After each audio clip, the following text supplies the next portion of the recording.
Miriam meets on RTE Radio 1 with Miriam O'Callaghan. Martin Sheen is an actor who has created memorable performances on film and on television. He is best known to television audiences as President Bartlett of The West Wing. His film credits include Apocalypse Now, Wall Street and Bobby. Emilio Estevez started his movie career with a number of well-regarded performances in 1980s movies like The Breakfast Club and St. Elmo's Fire. In more recent years, he has carved out a career as a writer-director, most notably with Bobby, his film about the death of Robert Kennedy. Martin is the father of 5 children who have all to a greater or lesser extent pursued careers in the movie business, his son Charlie Sheen being the most famous. But Emilio, Martin's eldest son, has a unique relationship with his father in that he has worked with him both as a director and a writer. And it is this relationship we will be exploring in this interview. Earlier this year, both men travelled to Dublin to attend a screening of their most recent collaboration, The Way, which goes on cinema release this May 13th. Written and directed by Emilio, the film tells the story of 4 modern travellers on the ancient pilgrim way to Santiago de Compostela. It stars Martin as American Tom Avery, with Emilio appearing as his son Daniel. This interview was recorded in February, and to be honest, I really appreciate it happened at all, given we were all woken up on that morning to the breaking news of Charlie Sheen's personal difficulties. In the judgment of Martin and Emilio, at the very moment of that early morning interview, it was too soon and too upsetting to discuss the uncertainty of Charlie's situation.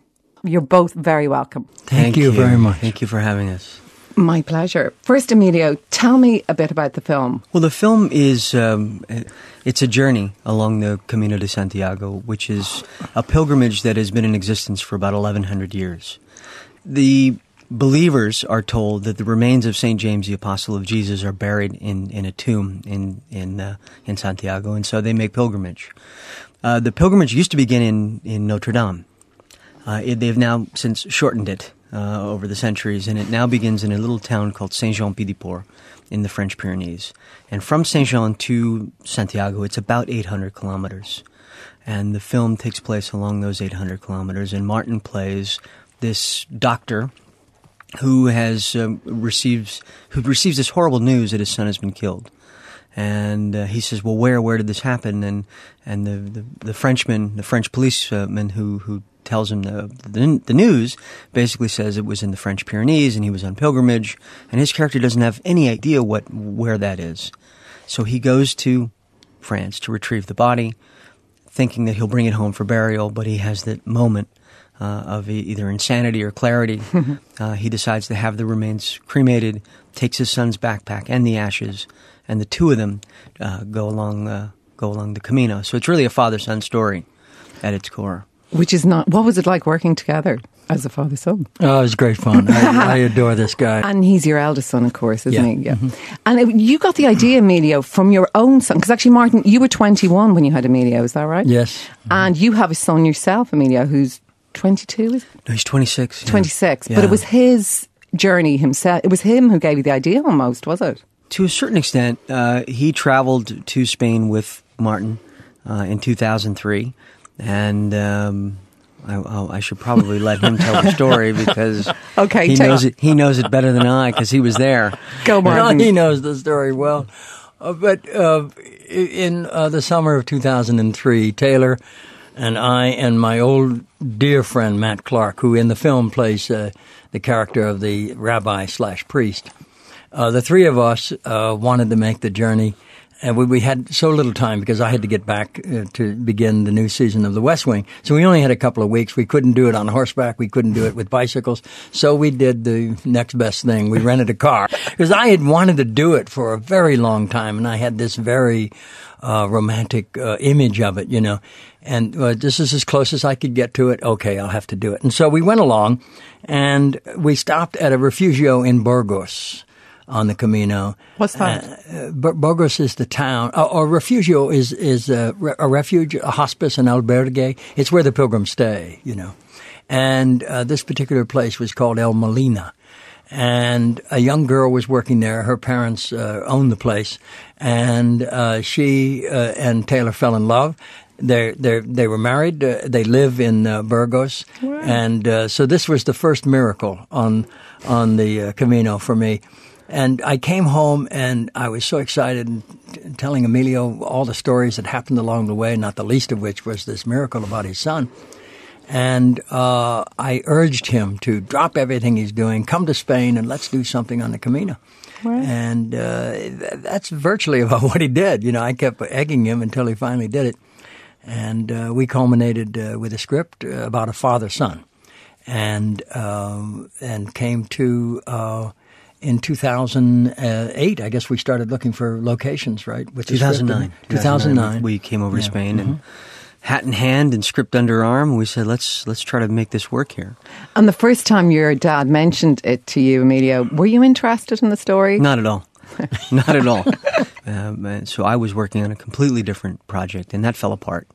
And as that was falling apart, the nudging from Martin became a little bit more intense. And he said, "Let's go. This thing doesn't look very good. Then let's go to Spain and try to get your head around something else." And when you say you culminate on writing it, I mean, who wrote the part for you, Martin? Was it you? It was you, Emilio. Oh, yeah. So, it was always with him in mind. Wow. So, and do you find it easy to write when you think of your father? Like, is it that you know him so well? It's always easier when you're writing with actors in mind. And for instance, on Bobby, I always knew that I wanted Lawrence Fishburne to play that role that he ultimately played in the film. And same thing with Sir Anthony Hopkins.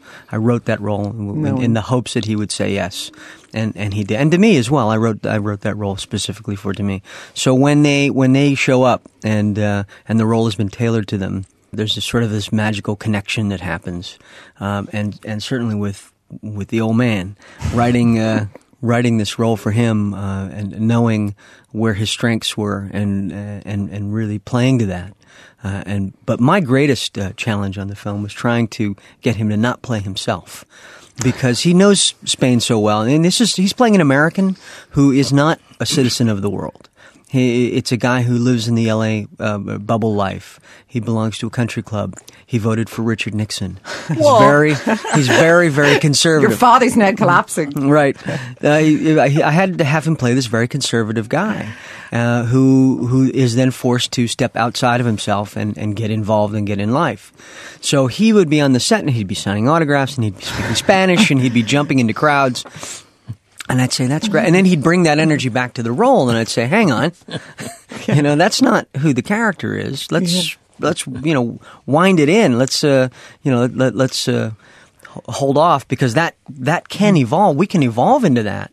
But it's the first act. This is not you. He would always remind me about my voting record with Mr. Nixon when he was trying to get my attention. What's it like to be directed by Emilio? Genuinely. It's great fun. We have a very close relationship as a father-son. In fact, I never felt like his father. I always felt like this older companion in his life, more like a brother. Because you were so young when you had him. Yeah, I was only 21, Yeah. And when he came along, I said, "Oh, wow, you're the guy. Okay, come along." And we just started, moving along the road together. When he began to exhibit his talents, I was stunned, because I didn't encourage him to come into the business. I didn't encourage any of them, really. And then I saw him act in a high school play when he was about 18. And, oh, God, I wept when I watched that. Oh, he's got the disease, too. He's an artist. And I knew what he was in for. But the most rewarding part of it was he was talented. Because, if you think your kid's going to go into the same profession as you, just because they haven't explored anything else, you hope that they have some talent. But in this case, it was just mind-boggling. And so I was relieved. It's good, though, because you use your father's real name, Estevez. That's right. So I suppose now most people know you are Martin Sheen's son. You'd be surprised, though. There's so many people. So, well, explain the difference between the names and why. And of course, your parents aren't married anymore, and you must have Is it because you have two different? There are two different mothers. Yeah. Between you and your brother. I said no. I chose to use the family name. In fact, that's one of the. When I was starting out and I was being encouraged by managers and agents and others in the business to change my name because I didn't look Latin. one of the discussions we had, and sometimes it got a little heated, he said, don't do it. You'll regret it the rest of your life if you do. I begged him not to do it. Not to change it. No, hang on, I said, because, a large portion of the population is rising up, and particularly in Southern California, the Hispanic population was exhibiting its power, and that culture is going to be, a force to reckon with, and he got it. Because your name, Martin, is it Ramon? Ramon Estevez, or the Spanish say Estevez, Estevez, and your father was from Galicia. Tell me actually about My dad was born on July 2nd, 1898. That's the very day the United States declared war on Spain. The Spanish-American War began the day my dad was born. Oy, he knew what he was in for. He was raised in a tiny little community near Tui. That's the closest city. It's on the Minho River, separating Spain from Portugal, up in northern Spain in Galicia. It's not far from Santiago de Compostela. At the time, it wasn't even a village. It was just a rural area called Salceda, Pontevedra, in Badajoz. So, if any of those names ring a bell, people will know where he was from. He came to America with his brother Alfonso when my dad was 16 when he arrived at Port of New York. And they were refused entry because at that time there was a quota on Spaniards because of the newly fought war. And the quota had been filled. So they learned that there was no quota on Hispanics, in other words, people born in that hemisphere. So they went south on the next boat to Havana. And my dad lived and worked in Havana for about 3 years, and then he came into the United States through Port of Miami as a Cubano. Wow, and he worked his way up to Philadelphia. He was naturalized in Philadelphia and then moved over to Ohio and began working in a factory there called the NCR, the National Cash Register Company. And my mother had come in from Borrisokane, County Tipperary, here in Ireland, around the same time. They met in citizenship school, and they were married in 1927. So that's how I came to be in Buckeye. That's what you call someone from Ohio. Mary Ann Phelan. Mary Ann Phelan, yeah. Mm-hmm. We'll come back to her. But actually, Martin's father, your grandfather, I mean, in a sense, you knew him, didn't you, Emilio? And he kind of inspired you during this film as well. Well, he did, and I've dedicated the film to my grandfather, Francisco. We none of us would be here without him, without my grandfather's first pilgrimage, which was to the United States. But back home, I live a very Galician lifestyle. I've actually come to know my grandfather better as an adult than I ever did when I knew him as a child. But I grow a lot of my own food, and I have a vineyard. I planted a vineyard in the back and the front yard. I raise chickens. I have a greenhouse so I can have tomatoes and peppers in the off season. But probably grow about 50% of my own food. And when we were scouting locations and we were shooting in Spain and Galicia specifically, every backyard had vineyards. It's like you've gone back to your roots. Exactly, without really knowing it. Because I'd created all this. It skipped a generation. I mean, he became a Gallego.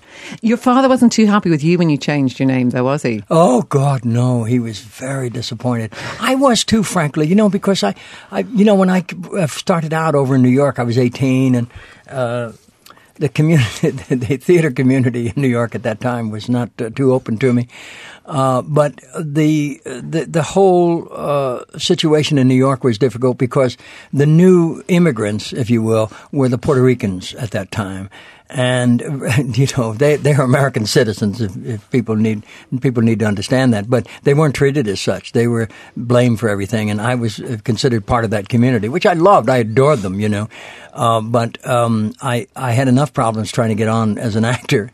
I'm not going to get anywhere with this name because they didn't think of me as Hispanic. And so I created a make-up. I took the name Sheen from the first TV evangelist in America back in the 50s was Bishop Fulton J. Sheen, a Catholic archbishop, who was an extraordinary public speaker, and he had the fire in his eyes. I thought of him as an actor, growing up. He was very popular, primetime television, and then every Tuesday night he ruled the airwaves. Somewhat like I'm doing right now. I see Emilio looking at me like that windbag's at it. Where did the Martin come from? Martin came from a guy who was very encouraging to me when I started out. He was the casting director at CBS, and his name was Robert Dale Martin. And we remained friends until he died. And did your father ultimately forgive you for changing your name when you became such a success or not? He came to New York. He retired from the factory in 1964, and he was going back to Spain to live out his remaining years. That was his plan. And he came through New York and stayed with us for about a week. And I was on Broadway in a very successful play called The Subject Was Roses, and it was about fathers and sons. And so that was the first time he ever saw me on stage. And it was quite a revelation. It was one of the best performances I ever gave in my life, the night he was in the audience. And the last scene in particular where the son tells the father he loves him. So I was telling my dad in the audience how much I loved him. And he never responded to it in front of me. You know, he looked at me kind of with new eyes, you know. And that was in 64. In 1969, I visited his village for the first time. I had Emilio and Ramon with me. We were on location in Italy doing a film. I had a week off, and we went up to Galicia. We flew to Madrid and took a train to Galicia and found the house way out in the wilderness, and woke up the uncles and aunt there. And the three of us, Ramon and Emilio and I, slept in the bed my father was born in that night. And it was very cold up there in the mountains, and we slept in our clothes. And in the morning, when we got up, the first thing I saw hanging on the wall was a poster from that show. The Subject Was Roses. Oh. Unbeknownst to me, he had taken a poster, and he was so proud, and it was hanging on the wall of his home. That's so nice. That's immense. Oh, that's so nice. We're going to take the first piece of music, which is from this movie, The Way. You like the Alanis Morissette. You've put it into it, haven't you? Yes. I adore her personally, and this was a film that was light on resources, and so I reached out to a lot of these artists personally to say, hey, we would love to have your song in the film, and she, Alanis, just said, of course, and it's the song Thank You.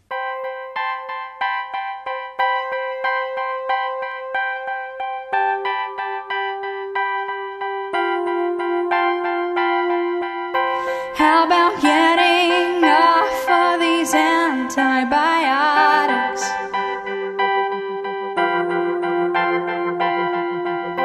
How about stopping eating when I am full of?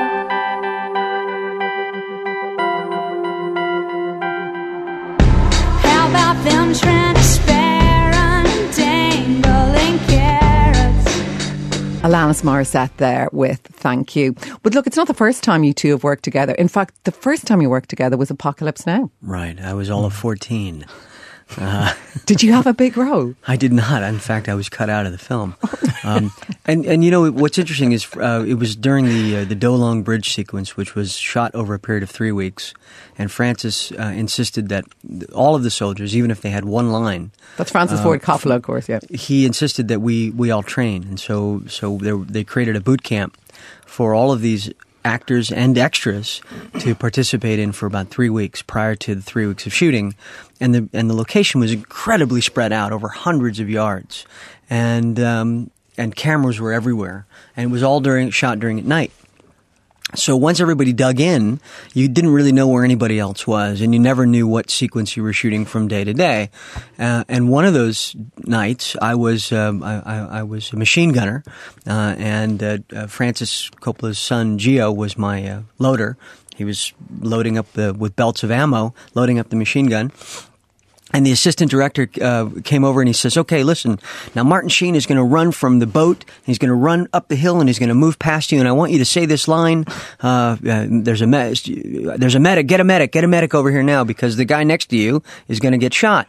And I said, okay. So we were gearing up to do the scene, and I got very nervous, and I turned to the AD again, and I said, so wait a minute.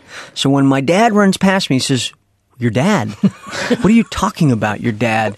So I said, yeah, when Martin, my dad, runs past me, he says, who are you? What are you doing here? Right?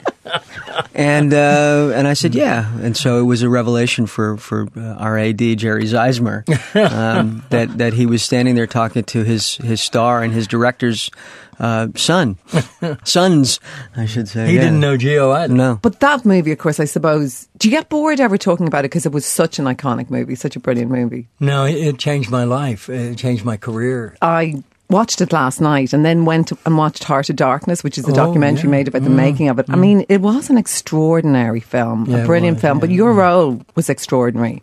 And that scene where you smash the mirror? Yeah, it's the opening sequence, yeah. Mm-hmm. That's about dealing with inner demons, you know. Mm-hmm. But for people who don't remember, McCall, I mean, you were actually going through those inner demons yourself, weren't you? Yes, I was, yeah. Yeah, it was, that sequence was actually filmed on my 37th birthday. No, 36th birthday. He got so drunk. Emilio was there. I was there. Do you remember? Oh, God, yeah. Mm-hmm. And I had trained with a Vietnam veteran. He trained me in all the weapons and hand-to-hand combat. And he said to practice in front of a mirror because there's nothing faster than your reflection. So that's what I was doing in that sequence, and I didn't realize how close I was to it when I hit the mirror. And that's how I cut my hand, you know. It's so brilliant, but it's also quite disturbing to watch because you really were drunk during that scene where you were. Yeah. And Francis tried to stop it, and I said, no, I'm going to have it out. And it just happens to be on film, you know. It was a very, very deeply disturbing moment in my life, you know. But I decided to explore it, you know, and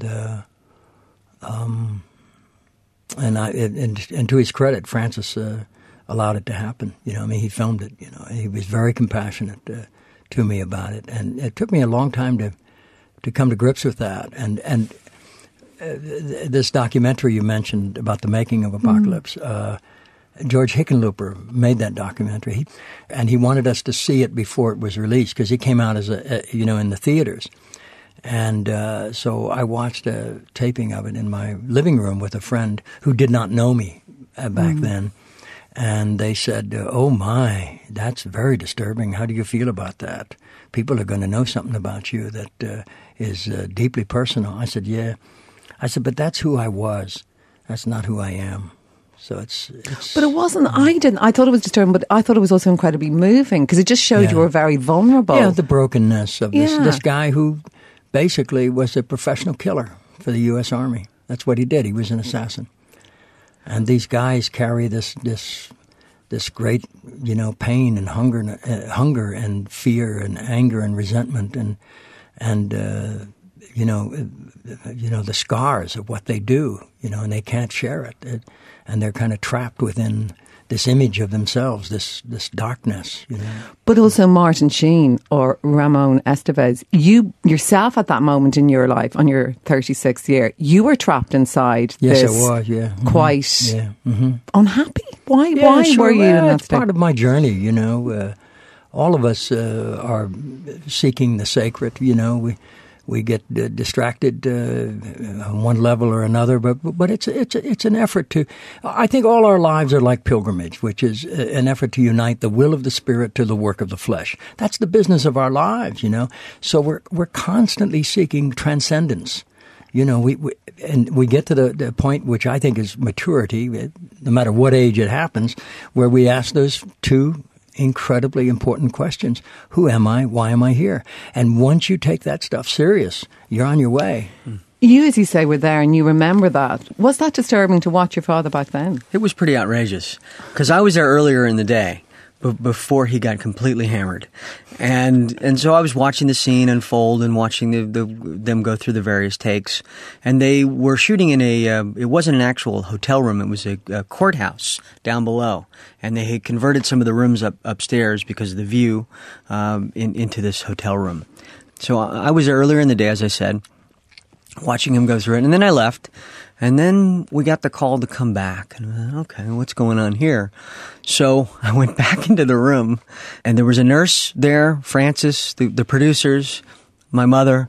Everybody was somewhat ashen-faced. And Martin was laying in the bed, and there was blood and urine everywhere and empty liquor bottles.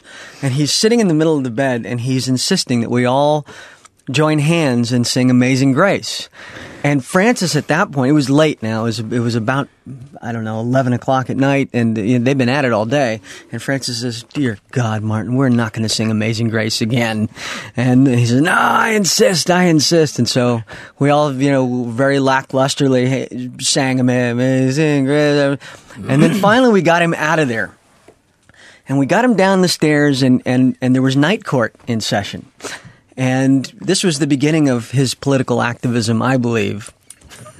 Because as we were coming down the stairs and we were all carrying him towards the car to get him home, he noticed that this night court was in session because the door was partially open. You could see the judge at the bench, and he decided he needed to go in there. And everyone said, "Why? What are you doing?" And we were fighting him to try to get him back towards the car and keep him away from the courthouse. And my mother said, "Why, Martin? Why do you have to go in there?" And he said, "Because if I don't go in, some poor son of a bitch is going to go to jail for masturbating in front of a pig." And off we went. I have no memory of It was so funny. It was so outrageous. So like I said, that was the beginning of Martin's political activism. He was the beginning of his insanity. Even then, he was willing to stand up for the downtrodden. And obviously, even in his drunkenness. Martin, you're laughing there, but a moment ago you kind of had your head bowed. In other words, well, it was what a would moment. you do? It was so outrageous and so funny, and scary too. But there was a lot of humor in him, and you see on film, and you see in Hearts of Darkness a lot of the darkness. It was an outrageous experience. I heard a long time ago that being an artist was about taking it personal. And if it wasn't personal, it was impersonal. And if it's impersonal, who cares? So some of the best work I ever did in my life, and I would have to say that Apocalypse Now was at the top of it. Because I've only done maybe a half a dozen things that I'm really proud of that had anything to do with truth or art, and so I took it personal, and it's going to cost you something. Anything worthwhile is going to cost you something, whether it's your faith or your politics or some interior belief. And if it doesn't cost you something, you're left to question its value. So if you are willing to explore the possibilities of human behavior, then you have to be willing to accept coming up short and not succeeding. But the thing I think that you'll always have to fall back on is that you didn't slack off. You gave the very best you had at the time, and you took it personal. And that's what I tried to do, It's about a personal journey, It's about being willing to share your dark side, as well as your joy. This film, The Way, is about this journey. It's the inward journey. You do the Camino or you do your pilgrimage alone, but you cannot do it without community. That's really what it's about. There's also faith quite a lot in The Way. And was it, I suppose, after Apocalypse Now that you changed your life and you... Did I read that you went back to Catholicism? You did? Yeah. 4 years after that. But I didn't come back to the faith that I'd been given as a child, which was a faith of kind of anxiety, where you worried about... more about the afterlife than you did about living a conscious life of service. I heard a friend say recently, we don't go to heaven, we become heaven. We choose how we're going to spend our lives, which is really our eternity. I came back to the Vatican II Church, the Church of Social Justice and Service, the Church of Mother Teresa, and all of those people who took the gospel personal and took it serious and took it into the streets and into the ghettos and into the third world, Do you share your father's faith, Emilio? I have tons of faith. I have yet to define myself in any specific religion as he has, but I feel like I am walking a very spiritual path, and I'm certainly aware of it now much more so than I was as a young man. And your mother, of course, Martin, that's where, of course, you got your original Catholic faith. Was it from Mary Ann Phelan? Yeah, my dad and mom were both devout Catholics, of course, yeah. Mm-hmm. You were one of 10? Yeah, my mother had 12 pregnancies. 10 survived. There were 9 boys and 1 girl, and I'm a 7th son. Are you? Yes, I am. But she died when you were quite young, didn't she? She died just a few days before my 11th birthday in 1951. She had a cerebral hemorrhage and just went very quickly. It was early morning, but it was August 1st, 1951. It was very warm, and she was sitting in front of a window in a chair, and she had a rosary in her. She was saying the rosary, and she died around 6 a.m., and we discovered her about an hour later. And your dad then, did he have to look after 10 children? Oh, he did, yeah. Mm-hmm. There were 8 of us still living at home, yeah. My dad went into a very, very deep depression, and he spun deeper and deeper within himself. He was years before he came out of it, you know. He stayed to himself. He rarely shared, rarely spoke. You know, he went to work, he went to Mass, and that was about it for years. He was probably broken-hearted. He was very broken-hearted, yeah. But he was a trooper, you know, and he was a dear man. I adored him. When I first saw the film The Way and I saw the first credit, I wept when I saw this film is for my grandfather, Francisco.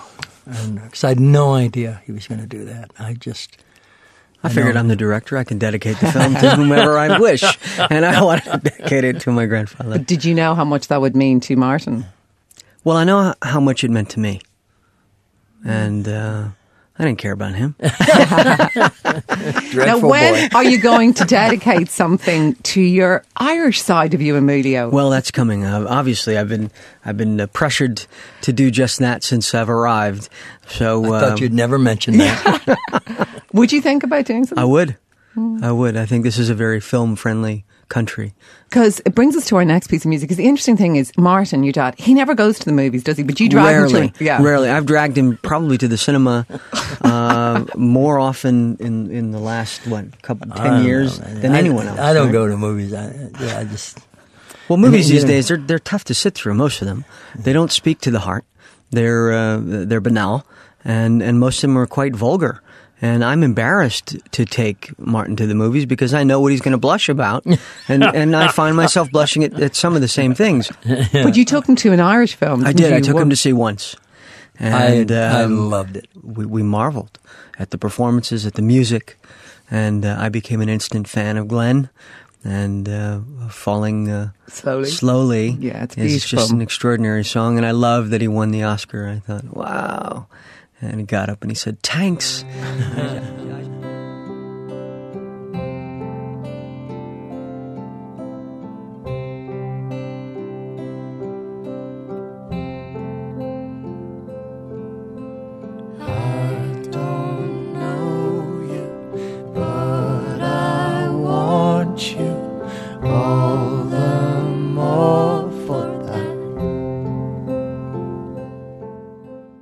Emilio, of course, you made Bobby, which was that amazing film about Bobby Kennedy. Right. Why did you make that? When we had moved from New York to Mexico initially, we had all intentions of going back to New York.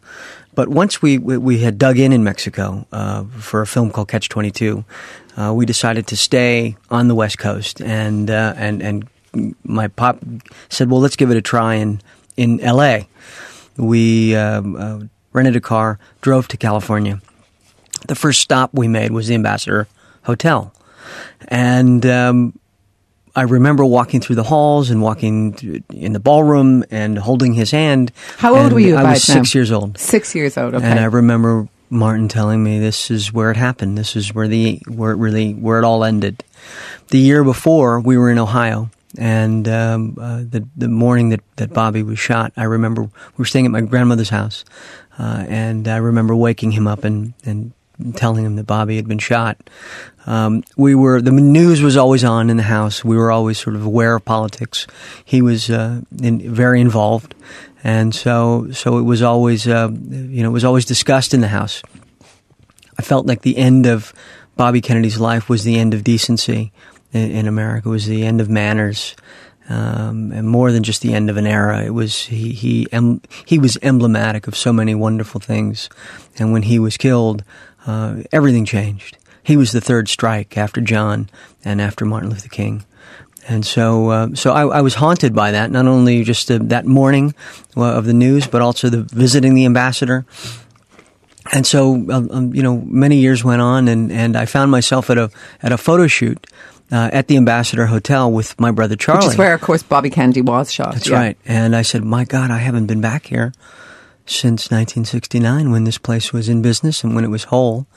And I began to imagine a scenario of what that day must have looked like. And I began to write the screenplay.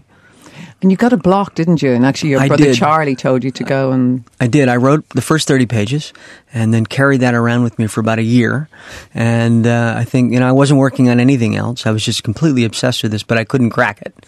And I think my folks were nervous, and they dispatched him, my brother, to the house to see what was up. And he said, can I read those pages, brother? Because maybe they don't really exist.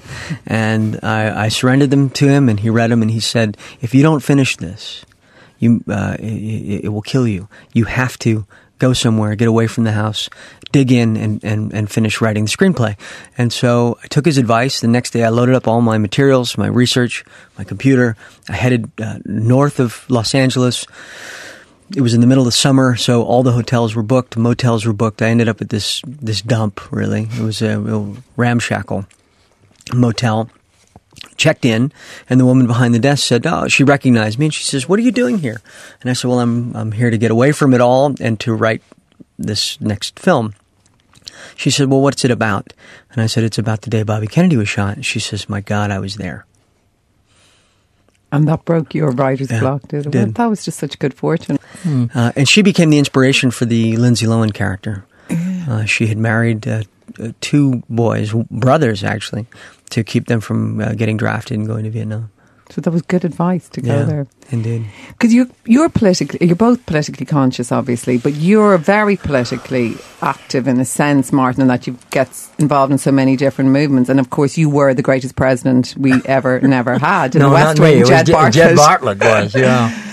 I don't really have any great interest in politics per se. I have a great interest in social justice and in activism because I think it's the grassroots that really moves the politics.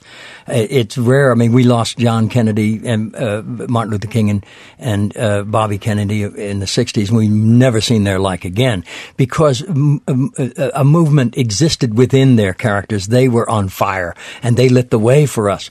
But generally, politicians are less than public servants per se. They're more self-serving these days. They're more interested in the power and the politics rather than the service. And so I don't really have that much interest. I'll support someone that's running that I think is a good and decent person, and they're honest and they'll serve. But my involvement in the public sector is far more with the social justice and the activism. And we in the West live in the very small percentage of the world's population. The United States alone is less than 5% of the world's population. We use more than 59% of what the world produces, including its food. And so what does that tell you? There are so many have-nots in the world, and we have to begin to focus and give voice and attention and service to the vast majority of the human race, which is nearly 6.7 billion people now, and it's not slowing down. Did you like playing the role, Jed Bartlett? I did. I loved playing him. Everyone loved him. Oh, God. He was, well, I was once asked, would I have played it if he were a Republican? Now, in the States, a Republican is a conservative. It's not a Democrat, you know. And I had been a liberal Democrat all of my life. So I responded by saying, well, I would have accepted the role however Aaron Sorkin conceived it, because that's the reason I did it. And he fashioned the character on three of my favorite presidents in the 20th century, of course, with John Kennedy, Jimmy Carter, and Bill Clinton. He took the very best of those men and and characteristics from them, their personal character, and fused them into this makey-up president called Jet Bartlett, and I got to play him. And the only thing that I asked him to do was consider making the president Catholic, because we only had one Catholic in John Kennedy, and he didn't get the full time in office. And he said, why would you want him to be? I said, because I wanted to make decisions in the moral frame of reference. I wanted everything to have a moral character. That he was committed to touching something within himself that, for lack of a better word, I would call the divine, the human. I always wanted him to be in touch with his own personal humanity, and so he did. And he also made me a graduate of the University of Notre Dame, which pleased me no end. Your mother, I mean, you've only been married once, Martin. So, Amelia, your mother, is she a saint? Like, she's been married to Martin for nearly 50 years in December. Yeah. To put up with him for 50 years, of course. In fact, I asked her a few years ago, I said, all things being equal, would you marry me again? She said, are you joking? And her name is Janet Templeton. Yeah. What's she like, your mother? She's extraordinary. You know what she says about him? No. She says, he, for all of his insanity, he is 1 in a million. And I wouldn't trade him for the world. He's breaking up. He's 1 in a million. And thank God for that, too.